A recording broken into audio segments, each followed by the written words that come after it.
May 5th, 2023, and here are my free 3 best bets for you. Let's go. What's up, guys? It's your boy Noble Living with DYF Bets, back with another sports betting video for you where I try to break down picks every single day and try to help you make some money. We got back on the winning train yesterday.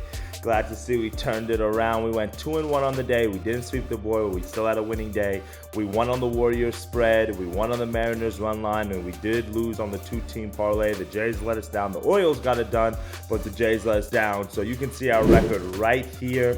So far on the year, we've been building it up, we've been stacking it up, and we're hoping to continue the momentum today. And as always, please like, comment, and subscribe to these videos as we try to make money together and beat the books. Let's dive into the first best bet. So for my first best bet of the day, I'm going with another spread pick, but I'm going with the Suns on the first half spread. Right now, it's about -3.5 on my book at -110, but I'm going to tell you guys right now, this is one that I'm definitely going to look to grab live. Why? Because the full game spread is at -4, and then the first half spread is at -3.5. You hardly ever see that. You typically see maybe 1 to 2 points lower. So because of that, my number is underneath one basket, so -1.5 or lower. I'm going to look to grab this at. And truthfully, if the Nuggets come out and score 2 buckets or take like a 4-point lead at some point, then typically you should be able to grab this line. So that's what I'm going to be looking to do. And the reason why I'm taking this is just because the Suns have to come out, and they got to come out hot. They're at home. They're down 0-2. I think there's a little bit of worry and fear around the Chris Paul news, but this is why you went out and got Durant, for this exact reason. Chris Paul, he's been injured in the past. We've seen the Suns been able to overcome it, or at least been able to compete. And this is what we need Devin Booker and KD to do and step up, and I expect to see that happen. And I saw another stat that really grabbed my attention. Home teams trailing 0-2 in an NBA playoff series are 89, 45, and 2. So that's like 66% against the spread in the first half overall since 2005.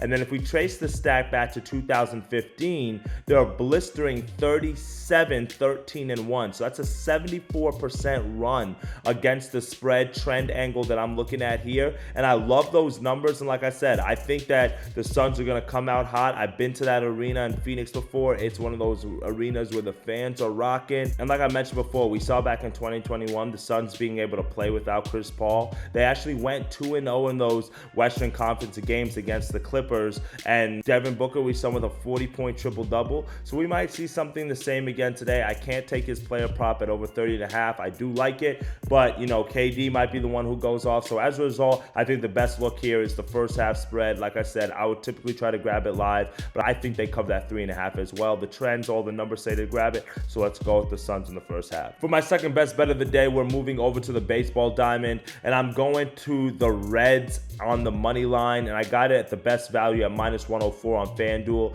And you guys know who I'm fading in this game, and it's the White Sox. If you've been tapped into the channel day after day, then you know that I'm typically always fading the White Sox. I think they're one of the worst teams in baseball, and truthfully, when they're sending Lance Lynn to the mound like they're doing today, it's pretty hard not to fade them. He has a 7.16 ERA. He's averaging about 4 walks per 9 innings and 2.2 home runs. That is not what you want to see across the past 6 starts that he's made this season. The White Sox are 0-6 in those starts, with 5 of those losses coming by 3 or more runs. So maybe you want to sprinkle a little bit on the run line. But the Reds, they're sending Hunter Green to the mound, and truthfully, he's been really good this year. He was one of the pitchers I used to fade last year, but this is the year he's been really solid. He's allowed 3 runs or fewer in all 6 of his starts, and so far he has an overall 2.89 ERA with a 12.4 strikeout per 9 ratio. That's what we're really looking for. And his success this year has been because of the complete opposite of what he was doing last year, and that is keeping the ball inside the ballpark. Last year, he used to give up a lot of home runs, allowing about 1.7 home runs per 9 innings. But guess what? This year, he only has 1 home run in 29 complete innings. So I really love to see that. And plus, the Reds do play at a hitter-friendly ballpark at the Great American Ballpark, and they've been able to take advantage of this, scoring 5 runs per game in comparison to the 3.4 runs per game that they score on the road. So I think they'll be able to give Hunter Green the run support that he needs here. Doesn't help that Lance Lynn gives up a lot of sharp contact, a lot of home home runs, has a high ERA. And then to make matters worse, the White Sox lineup is averaging 3.6 runs per game away from home. That is the second fewest in the American leagues in terms of runs per game. So they're not really scoring the ball heavy on the road. And combining that with Lance Lynn on the mound, I think all the numbers are telling us to go with the Reds on the money line for some pretty cheap value here. For my third and final best bet of the day, I'm going with a two-team Nerfy parlay. So I've got two different Nerfies that I really like in this one. I really like the Mariners Astros as my favorite Nerfy of the day.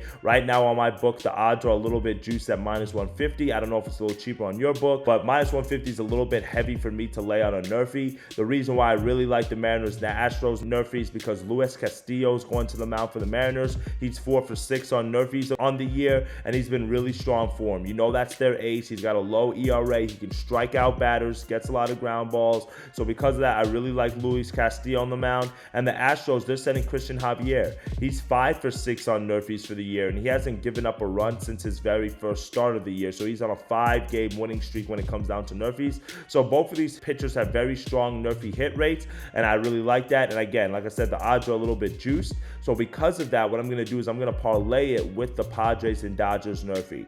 Now, this one's I'm not as confident in because both of these pitchers are susceptible to the home run ball or starting off a little bit slow. Yu Darvish in his last game, he did give up a run in the first inning, but I'm going to cut him a little bit of slack because that game was in Mexico City and we saw how all the balls were flying out there. Darvish is 4 of his last 5 on Nerfies, but Clayton Kershaw, believe it or not, even though he's the ace for the Dodgers, and you probably assume that he cashes it on Nerfies pretty easily, not the case. He's actually only 2 for his last 5 on Nerfies. That's why I'm a little bit nervous about it. And the Padres, they do have a pretty strong top half of their lineup when they decide to be on with Tatis, Machado, Soto. So because of that, I'm not as confident, but I believe that if we parlay the two together, we should be able to get there at about +195 odds. If you're not as confident in the Dodgers-Padres Nerfy, then you can maybe look at the Red Sox-Phillies Nerfy. That's Christian Sale and Zach Wheeler on the mound, and that one, I really like that as well. Or the Braves versus Orioles matchup. We got Max Fried on the mound for the Braves, and we got Dean Kremer on the mound for the Orioles. Not as big of a fan on Dean Kremer as I am in Max Fried, but like I said, you're going to have to take a risk maybe on one side of the ball at some point when it comes down to these Nerfies. We only need 6 outs, in this case maybe 12, so let's sweat it out. I like this two-team steamer here in terms of Nerfy parlay. I gave you a few alt legs as well if you want to do that, but we should be able to get to +195, +200 odds or so, depending on the odds on your book, and I think that's really good value for just 6 outs. So let's cash it, let's sweat it, and let's cash it on the best bet of the day. Well, that's it for me, my friends, today. Those are my 3 best plays for you. As always, please let me know some of the plays that you're looking at. Join the Telegram where I'm putting out winners every single day. Share some of your plays as we look to make money together, run it up, and hopefully get to that bag in both the baseball diamond and on the basketball court. And if I don't see y'all, make sure you have a great weekend. I am not putting out videos right now on the weekends. Maybe I'll get to that point, but right now it's just for the weekdays. So if you want some of the other picks, you're going to have to be in the Telegram for that, for the weekend picks. And then as always, make money today. Let's dictate our fate and let's continue to get that bag. Can't wait to see you cash in, and let's go. I'll see you on Monday.